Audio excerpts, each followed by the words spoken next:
So welcome to the Laughing Monkey music show. How you doing today, Laura? This Hello. is Laura from Burning Witches and from many other things. So we'll kind of go through a little bit of what you your background and what you're up to. Okay.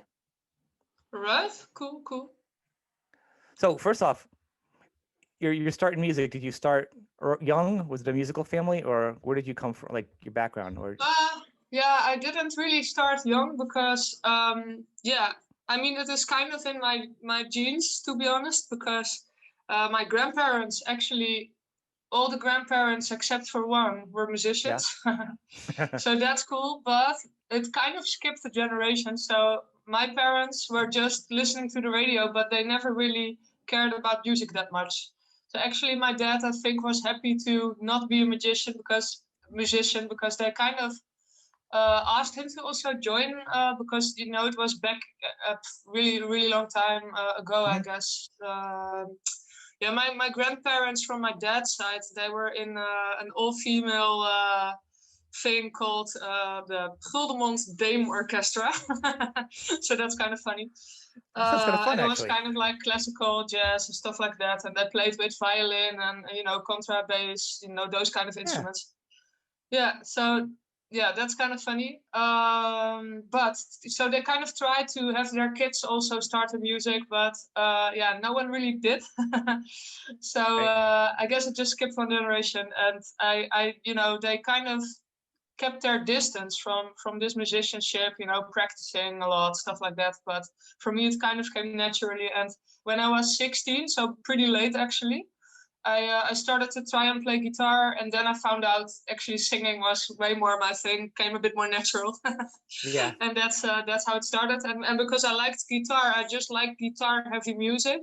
So and yeah, okay, the energy and the strength and energy and a little bit of melancholicness, I guess, from Yeah. metal. So, and yeah, that's why I stayed in metal. It makes sense. It That's kind does. of how I got into it. Yeah. So you actually said you played a little bit of guitar. Do you still play now a little bit for fun? You Yeah, said you I played a little guitar. sometimes, but it's more like I'm so bad at it. I kind of need time to do it because if I just play for fun, nothing is really, yeah, coming out of it. So it's like this, but really, I know a lot I, of chords, but yeah. I didn't play for so long. I even have to redo that a bit, and then the only time I actually still used it is sometimes when I hear a Burning Witches song and I'm not sure of the melody I wrote for singing because basically I only do vocal melodies and lyrics. Yep. Sometimes I like to then just try to play along because if you play along and then sometimes you get other ideas. So kind of That that's was the my only thing I yeah. use it for. That's where I was going with that because sometimes singers that play a little bit of Mm. guitar kind of can chunk out enough of an idea for Yeah, the melody or for that just to kind of get a little something out there when they're working on an idea.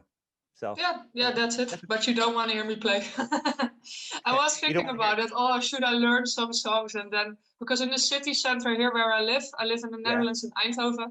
You can just go out to the city and play. There are rules for it, but you can just do it. So that's cool. But even yeah. So I tried, but yeah, it takes a lot of time for me. So I'm not sure. Yeah. So In my opinion, there are like two really good metal bars in the Netherlands. mhm, And yeah, of course, there are really good venues, but right. I I lived actually close to a really good venue in Zoetermeer. I lived there for a long period when I was actually getting into music more. So I actually from my 20s, but I kind of started when I was 16, and from my 20s onwards, I took it really serious. You know what I mean? So it's Yeah. kind of like yeah. So there was actually a cool venue, the Boerderij, and it's actually very well known for progressive stuff. So progressive rock, progressive metal, and of course all kinds of music. But for metal, it was kind of the place, and I saw Symphony X there, for example, and that's cool. Um, so there was a pop school, and I learned to just so it's not an official course, but I learned to sing a bit there, and I started there in a pop rock cover band, and that's kind of the first thing I did. And after that, I really started searching for something with metal, Hmm. So at some point, I got into Antoria. It was my, I think, first, yeah, it was my first metal band actually. and it was with keyboards, so more symphonic. And then that's kind of like I have kind of two loves in my life if it comes to metal genres. It's like symphonic metal is one, and the other one is just heavy metal. You know what I mean? So it's really nice that I have been in a symphonic metal band, Shadow Eyes, for example. We released 2 albums at some point. That was a bit later on. So I kind of grew into it, but I always wanted to do metal. But in the beginning, I didn't know where to start, you know. So I started with this pop school and this band that was at the pop school. And so from there, where did you go? Did you start transitioning into your heavy metal voice and your I started. Stronger? It was always difficult for me. I wasn't the most talented singer at first, you know. I could just sing comfortably in a few octaves, and it sounded, you know, in pitch, in tune, whatever. Yep. You know, but that I wasn't super talented or something, so I had to really work for it. And from the pop rock, you always, you know, with the rock songs especially, you want to give some more power. And I think at some point I was able to give the power, but not yet really the rawness and stuff like that. Mm-hmm. So I actually, I didn't really had also private lessons at that moment. I just took singing classes in groups and stuff like that. So I should have done that earlier, but then came the moment I was like, and around 20 years old, when I took it more serious, I was like, you know what?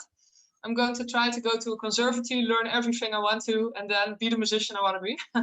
No, good. So I did a pre-course from 1 year. It was just more like a general thing again to prepare you for it. But then actually the 1 year later, the Metal Factory started, and it's the first metal conservatory ever in the world. So that was really cool, and it started here in Eindhoven. Awesome. So I live here now.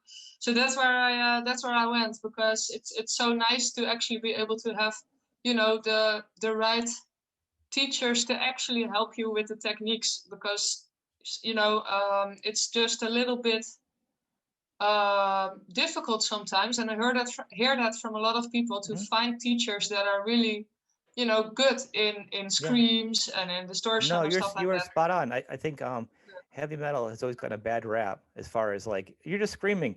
I think it's like one of the hardest things, because I mean the ranges you hit and the different genres, and if you're going like for the deeper voices, and then it's like the skill you have to have. And I know a lot of singers, just like you're saying, they started out and they do like an entire album like with this great rock voice, and they're like, you know what? I went on tour. I can't do that every night. I had to go learn how to do it the right way. I mean, yes, exactly. You're not alone. It's usually a backwards learning. Yeah. So that's really cool. That conservatory is really cool. I haven't heard of that. I'll have to check that out. Yeah, I was really happy. It just makes it a bit easier to you know, to learn what you want to learn, I guess. And of course, it was really cool. There were teachers from, and I think you know them. Epica with the Temptation. Yeah, they're the big names. Yeah. But also, and maybe you know this from years ago, because they quit already for a long time. But Gorefest was pretty well known back in the day, so aborted, stuff like that. So it was really mixed, you know, for all kinds of metal genres. There was something, and that was really cool. Wow, so, that's fun. That's like rock and roll summer camp or something. That's not going to school. Yes, exactly. That's for 2 much years. fun, right? Yeah. That's really great. For money, I do kind of, I think, 2 things at the moment, and that's either writing and joining projects and getting a little bit of money for that. But so Burning Witches, of course, and there are a few guest projects, Coldbound, Dysonia, but they kind of still have to announce it, so it's kind of annoying. I want to kind of show people by now. It's already a while ago. But that's really cool. Just you know, something different than I'm doing now, right? So it's not exactly what you would expect I would do, maybe, but that's the fun part for me. I like to do all kinds of things, I guess. So they're totally different than Burning Witches, but yeah, if you're curious, just check it out, I guess. And we'll put the link. And the other thing is vocal coaching. Yeah, I give a lot of I try to give as a lot of vocal coaching as possible. I do it online a lot, and that's cool. So I have people from Spain, Austria, America, you know. It's kind of it's funny, actually. It's gotta be fun though to reach out and other fans. You probably some of them are fans or become fans when they meet you and they learn, and it's from all around the world. It's gotta be kind of fun to that's special. Talk to people from around the world. That's nice. And also here locally, I actually get I have a few kids I teach also now, you know, but then they're more like the parents see that I'm advertising on internet, or I give a flyer or something like that, and they're like, "Oh, it's closed. Let's do this." So they're basically more there, and they sing pop, but that's okay.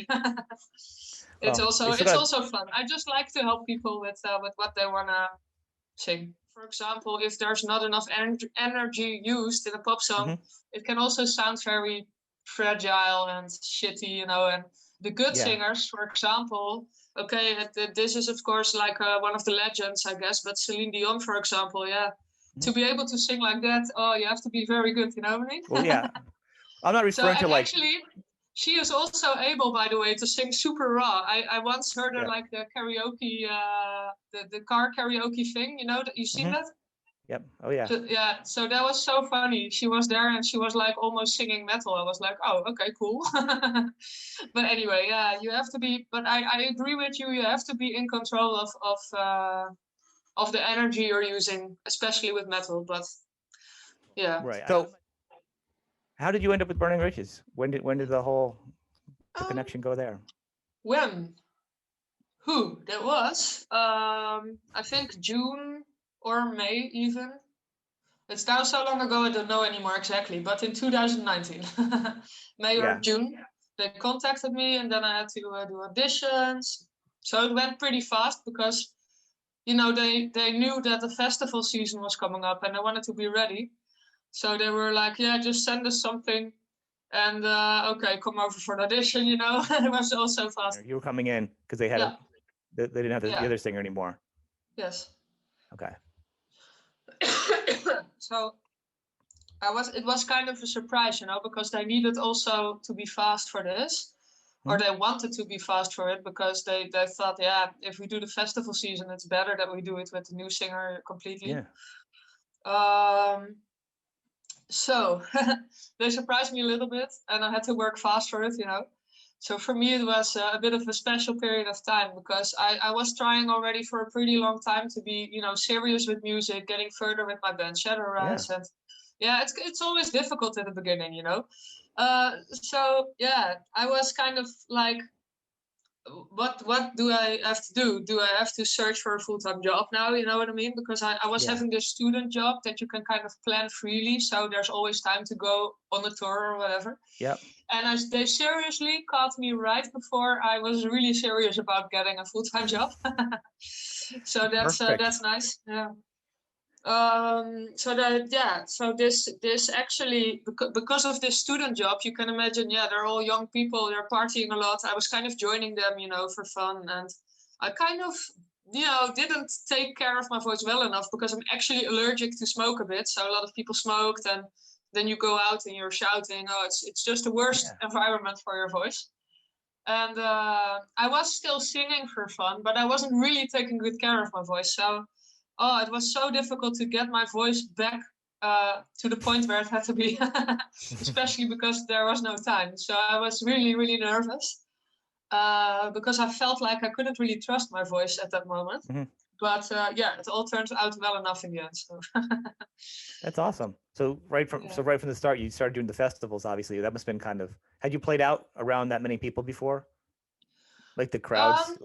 Yeah, I mean, the biggest gigs I had done was kind of in a choir because I don't know if you know the theater equation or the human equation from Arian. Oh, so I was in the choir. That's classic. That is Yeah, that was really cool. Like almost all the artists that were on the album came also to the theater equation. And if you were in the choir, you could help them to, because they only had a week to memorize where they had to stand on stage and stuff like that. So as the choir, you learned their roles in case they got sick or something. And you could also help them a little bit in this week that they had to learn everything. Yeah. So I was helping Pride, Magnus Ekwal, and from The Kill. I don't know if you know it, but it's like a hard rock band from Sweden. Kill? Was cool to do it. And we were with a choir with some guys and some girls, but they gave me this guy's role because Magnus has a pretty high voice. So there was kind of all the guys were already taken for other things. So we were like, let's, Laura, you do that one. And then, so I could do a little bit of the rawness, and that was really cool too. So anyway, I was in the choir, and Yeah. I think there were 4,000 people a few nights in a row. So that was the biggest, I think. And then Came Sweden. then Sweden Rock so Festival. that must have been quite a difference, huh? Yeah, it was so cool. And also, indeed, very different. Because if you're in a club, you're kind of close to the people. But if you're on a really big festival, you're so far away from everyone. It's like, well, hi, It's just a whole different experience. But in a small club, and a lot of fans sometimes prefer the small venues because they can actually, See say hi from the crowd. And yeah, that's the big difference. I'm not sure what I prefer. There's just a really enthusiastic vibe going on festivals because everyone is in holiday mood. It's always so much fun. yeah. But in a club, you're closer to the people, so so that It's a was good trade-off. a weird difference, but it was fun. Yeah, It's a of good, course. it's good to do both. It mixes it up. Yeah. So, but being a singer and fronting the band, though, I'm saying that must have been a nice little change for you too, to all of a sudden be the main person in the new band. Yeah, So, it was nice. Yeah. it looks like you What guys, I like a yeah, lot is I also can do almost everything I want to do with my voice because the style and the music and the storylines, you can just go all out with everything, and that's really nice. Yeah. and you guys have you have a couple things out. But it's hard to tell with release dates when things actually came out over here. Uh, So you did a couple things new, and then when you started right away, pretty quickly, right? yeah, they wanted to immediately have a single for the fans because they were like, oh, you know what, we're going to save Laura from her nerves a little bit. We're going to announce that she's new after the Sweden gig. So we did the Sweden gig, and there were already a few people that were like, huh, is that someone else?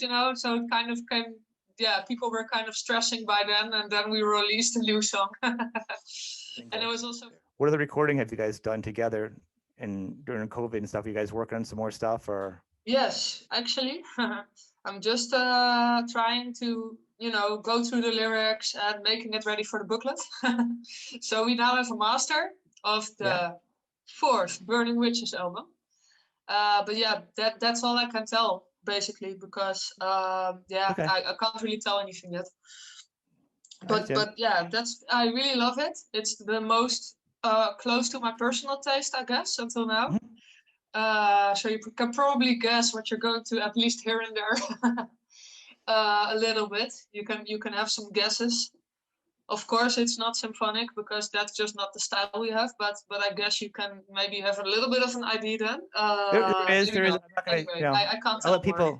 No, I'll let people listen to it. I mean, it's really good. It's really, it's current metal, without sounding dated, but it has the feel of the older thrashier metal that a lot of us grew up listening to in my generation. So I think it's a good blend. Yeah, that's I kind don't of think what we aim for. Yeah. it's not Yeah. dated. You can feel, like I said, you can feel the Judas Priest. You can feel the influences without it being, oh, that's a Judas Priest song, because it's not like that. It's more of there's an Yeah, it's a influence. mix from all kind of things. I mean, I some people here, are good at hearing all the influences because they listen to a lot of music. But yeah, that is kind of the idea. There's so many influences in there, and if you have an ear for it, you can make a whole list of bands. Probably, you know what I mean? We're But you can not do that with really. every. You can do that with every band. Really, you can do that with almost every band. You can kind of break down who their That's true. influences Yeah, were. that's true. And we still, and it's, I think that the reason why we still sound like us is also because you can hear that, the things that we always do, I guess, throughout our albums. I don't know how to explain it. You just have to listen. Go You listen do. to I Burning do think Witches. you guys do sound a little bit different than some of the bands that are similar in a similar genre with you guys. Is because I think the music itself does have a little bit of an older. I hate the old school. I hate the terms, but it does have a little of a flavor in the sound and the tone, the guitars, and even your vocals. So it's not Yeah. just it's not new. So it actually has a feeling. You're like, I feel like it feels very comfortable and it's but new. And I think it stands out a little bit different than some of your peers that are playing, because a lot of them have Yeah. that Yeah, certain the thing is, like sound. most of the 80s heavy metal bands, if you think of that, you think of glam, but we're more like just the old school metal. I Yeah. think because there's a bit of a wave of 80s metal going on, but we're kind of also standing out because of that, I think, if you Oh, it's ask me, clear. because No, it's clear. It's not glam. It's very much. It's got the old metal, and you can hear the old yeah, San Francisco Bay Area. That you can hear some of the classic metal yeah, sounds to it, yeah, which and is very also cool. a little bit of thrash influences, because yeah, especially our drummer is super much into thrash, so you can hear a bit of everything basically. Yeah. If you Well, want to get to know us a little bit, Burning Riches, go okay. check out the Dance with the Devil album. It's our latest album, and we actually also have a new single out, the Circle of Five, and you can also hear at least one of the songs that's going to be on the new album that we now just Um, finished. well, thank you for coming on the show today. Yeah.